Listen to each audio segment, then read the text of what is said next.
Assalamualaikum warahmatullahi wabarakatuh. Perkenalkan, saya Novitri Rahayu dari Sekolah MIPA 2. Saya akan menjelaskan materi ekonomi. Yang pertama adalah OJK, Otoritas Jasa Keuangan. Otoritas Jasa Keuangan adalah lembaga yang independen dan bebas dari campur tangan pihak lain, yang mempunyai fungsi, tugas, dan wewenang peraturan, pengawasan, pemeriksaan, dan penyelidikan. OJK dibentuk untuk mendukung kepentingan sektor jasa keuangan secara menyeluruh sehingga meningkatkan daya saing perekonomian Indonesia. OJK dibentuk berdasarkan Undang-Undang Nomor 21 Tahun 2011 yang berfungsi menyelenggarakan sistem pengaturan dan pengawasan yang terintegrasi terhadap keseluruhan kegiatan di dalam sektor jasa keuangan. Fungsi OJK. Fungsi OJK sebagai lembaga pengawasan. OJK menyelenggarakan sistem pengaturan dan pengawasan yang terintegrasi terhadap keseluruhan kegiatan di sektor jasa keuangan. Oleh sebab itu, segala kegiatan yang dilakukan oleh bank dan lembaga penyedia jasa keuangan akan diawasi dan OJK akan menjamin keamanan bagi para konsumennya. Tujuan OJK yang pertama ada kegiatan jasa keuangan terselenggara secara teratur, adil, transparan, dan akuntabel. Yang kedua, mampu mewujudkan sistem keuangan yang tumbuh secara berkelanjutan dan stabil. Yang ketiga, mampu melindungi kepentingan konsumen dan masyarakat. Wewenang otoritas jasa keuangan. Yang pertama, ada pengaturan dan pengawasan mengenai kelembagaan bank. Yang kedua, ada pengaturan dan pengawasan mengenai kesehatan bank. Yang ketiga, ada pengaturan dan pengawasan mengenai aspek kehati-hatian bank. Dan yang terakhir, ada pemeriksaan bank. Materi yang kedua ada perbankan. Perbankan memiliki 4 fungsi. Yang pertama, menerima berbagai bentuk simpanan dari masyarakat. Yang kedua, memberikan kredit. Yang ketiga, memberikan pelayanan dalam urusan pembayaran dan peredaran uang. Dan yang terakhir, meningkatkan taraf hidup masyarakat. Berdasarkan kepemilikannya, bank dibedakan menjadi bank milik pemerintah, bank milik swasta nasional, bank milik koperasi, bank milik campuran, dan bank milik asing. Sedangkan bank digolongkan berdasarkan fungsinya. Yang pertama ada bank sentral. Bank yang berwenang menjadi bank sentral adalah Bank Indonesia yang memiliki kebijakan untuk mengatur mengawasi kegiatan perbankan di Indonesia. Yang kedua ada bank umum. Bank ini bertugas melaksanakan kegiatan usaha secara konvensional dan atau berdasarkan bank syariah yang dalam kegiatannya memberikan jasa dalam lalu lintas pembayaran. Yang ketiga ada bank perkreditan rakyat atau BPR. Berfungsi untuk memberikan bantuan kredit berupa kredit investasi maupun kredit eksploitasi dalam skala kecil dengan jaminan kepada rakyat yang berada di daerah.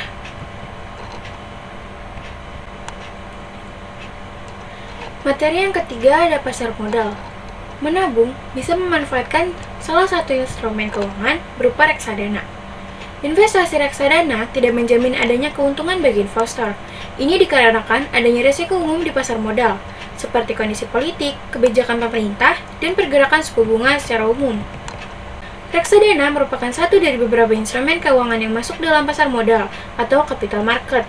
Pasar modal adalah pasar yang merupakan sarana bagi perusahaan dan pemerintah untuk memperoleh dana jangka panjang dengan cara menjual saham atau obligasi. Pasar modal berperan sebagai wadah pendanaan dengan melakukan kegiatan investasi. Jenis-jenis pasar modal, yaitu ada pasar perdana dan pasar sekunder. Pasar perdana adalah pasar yang transaksinya terjadi saat surat berharga itu dijual pertama kali ke masyarakat. Lalu pasar sekunder terjadi saat saham sudah dicatatkan di Bursa Efek Indonesia atau BI.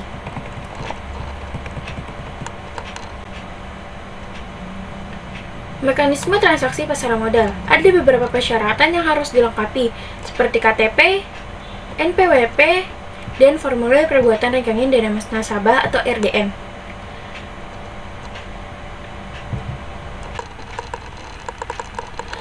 Ketika semua persyaratannya sudah lengkap, kita bisa menuju kantor perusahaan efek atau mengurus semua proses secara online. Proses perdagangan efek di pasar modal dilakukan dengan menggunakan fasilitas JATS, Jakarta Automatic Trading System. Transaksinya menggunakan sistem secara daring, bukan transaksi tunai, Perdagangan efek ini hanya bisa dilakukan oleh anggota bursa yang sudah menjadi anggota KPI atau Clearing Penjaminan Efek Indonesia.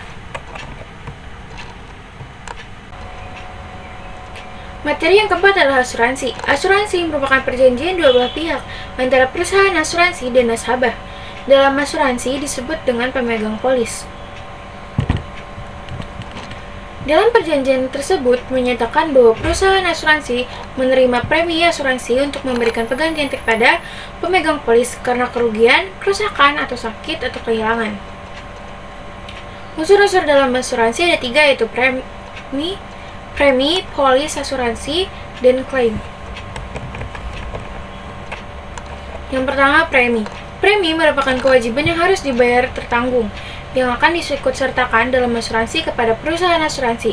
Kewajiban membayar premi ini merupakan bentuk jasa pengalihan risiko yang diinginkan. Yang kedua ada polis asuransi. Pihak yang membayarkan premi tadi memiliki hak untuk mendapat polis. Polis asuransi itu sendiri merupakan surat kontrak atau perjanjian yang dikeluarkan pihak asuransi kepada tertanggung. Isinya adalah segala ketentuan yang menjamin apa saja kerugian yang ditanggung pihak asuransi hingga data tertanggung secara jelas. Dan yang ketiga, klaim. Klaim merupakan proses pengajuan untuk permintaan penggantian ganti rugi dari kerugian yang dialami. Ada macam produk asuransi. Yang pertama adalah asuransi kesehatan, asuransi jiwa, asuransi pendidikan, dan asuransi umum. Yang pertama ada asuransi kesehatan, yaitu menjamin biaya kesehatan atau perawatan anggota asuransi jika sakit atau mengalami kecelakaan. Yang kedua ada asuransi jiwa. Asuransi jiwa memberikan perlindungan jika terjadi risiko kematian pada pemegang polis. Yang ketiga ada asuransi pendidikan. Asuransi pendidikan dapat dikatakan sebagai tabungan masa depan yang menjamin pendidikan putra-putri pemegang polis. Biasanya, premi asuransi dibayarkan sejak si anak lahir hingga tenggang waktu yang sudah ditentukan dalam perjanjian. Yang keempat, asuransi umum. Asuransi umum merupakan bentuk pertanggung risiko yang memberikan pergantian kepada pemegang polis atau kerugian yang dialami. Materi yang kelima adalah dana pensiun. Dana pensiun merupakan sebuah lembaga keuangan, tapi bukan bank.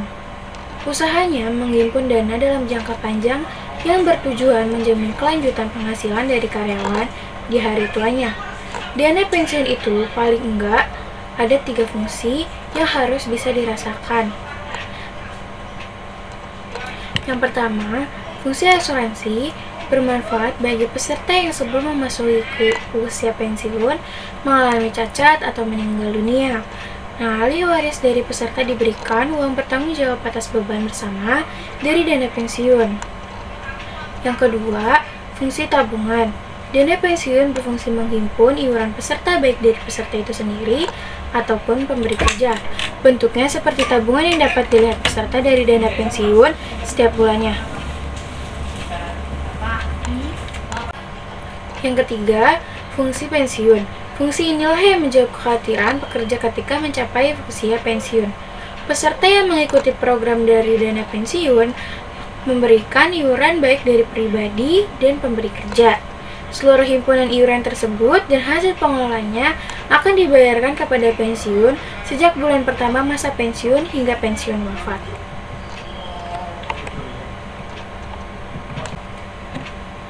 Prinsip usaha dan produk dana pensiun. Yang pertama, prinsip kejelasan maksud dan tujuan program. Yang kedua, prinsip independensi. Yang ketiga, prinsip akuntabilitas. Yang keempat, prinsip transparansi. Yang kelima, prinsip perlindungan konsumen. Yang keenam, prinsip struktur pengendalian internal. Yang ketujuh, prinsip kualifikasi penyelenggara. Ada 2 macam produk dana pensiun. Yang pertama, dana pensiun pemberi kerja atau DPPK. Produk dana pensiun ini dibangun oleh perusahaan atau lembaga tempat karyawan bekerja. Program yang kedua ialah Program Pensiun Iuran Pasti atau PPIP. Program ini wujudnya ialah iuran dengan sejumlah dana kepada pengelola atau perusahaan tempat bekerja atau lembaga keuangan.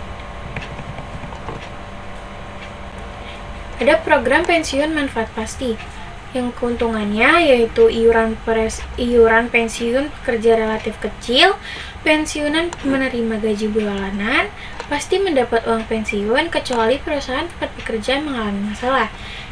Ada kerugiannya juga, yaitu pemberi kerja memberikan tambahan jika terjadi kekurangan dana pensiun menjadi beban pengeluaran perusahaan.